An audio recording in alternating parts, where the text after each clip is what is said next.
वैसे तो हर वर्ष मकर संक्रांति पर पवित्र नदियों में स्नान का अपना एक अलग ऐतिहासिक और धार्मिक महत्व रहा है, लेकिन इस बार प्रयागराज में महाकुंभ के अवसर पर मकर संक्रांति का महत्व और भी अधिक बढ़ गया है।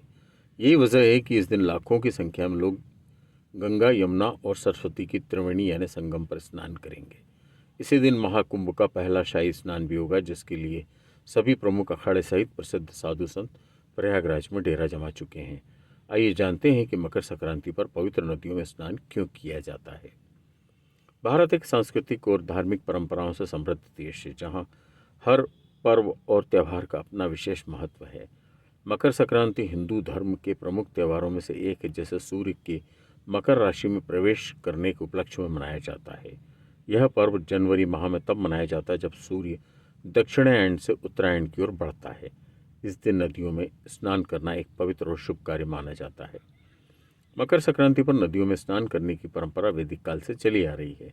हिंदू मान्यताओं के अनुसार इस दिन गंगा, यमुना, सरस्वती, नर्मदा, गोदावरी जैसी पवित्र नदियों में स्नान करने से व्यक्ति के सारे पाप समाप्त हो जाते हैं और आत्मा शुद्ध हो जाती है। मान्यता है कि इस दिन गंगा स्नान करने से मोक्ष की प्राप्ति होती है। गंगा सागर में, जहाँ गंगा नदी का संगम सागर में होता, लाखों श्रद्धालु इस दिन स्नान करने के लिए इकट्ठा होते हैं। पुराणों के अनुसार मकर संक्रांति के दिन सूर्यदेव अपने पुत्र शनि से मिलने उनके घर आते हैं। इस दिन सूर्यदेव को जल अर्पित करना और नदियों में स्नान करना भगवान सूर्य की कृपा प्राप्त करने का एक माध्यम माना जाता है। यह दिन दान पुण्य के लिए भी अत्यंत शुभ है और स्नान के बाद तिल, लड्डू, गुड़, अनाज और वस्त्रों का दान करने का विशेष महत्व है। नदियों में स्नान का आध्यात्मिक महत्व और भी अधिक बढ़ जाता है। माना जाता है कि यह आत्मा की शुद्धि और मन की शांति का प्रतीक है। नदियों को हिंदू धर्म में देवी का रूप माना गया है और इनमें स्नान करना भगवान के समीप होने का अनुभव देता है। यह आत्मिक ऊर्जा और सकारात्मकता का भाव संचार करता है। मकर संक्रांति का पर्व तब मनाया जाता है जब मौसम में परिवर्तन होता है। सर्दियों का प्रभाव कम होने लगता है और दिन बड़े होने लगते हैं। इस दिन नदियों में स्नान करने से शरीर को ठंड के प्रभाव से बचाने में मदद मिलती है। ठंडे पानी से स्नान करना शरीर की प्रतिरक्षा प्रणाली को भी मजबूत करता है। इसके साथ ही इस दिन सूरज की किरणों का विशेष महत्व होता है, क्योंकि उत्तरायण के समय सूर्य की किरणें स्वास्थ्य के लिए लाभकारी मानी जाती है।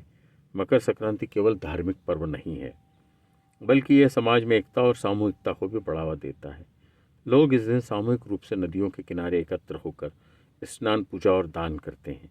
इससे सामाजिक समरसता और आपसी भाईचारे की भावना को बल मिलता है।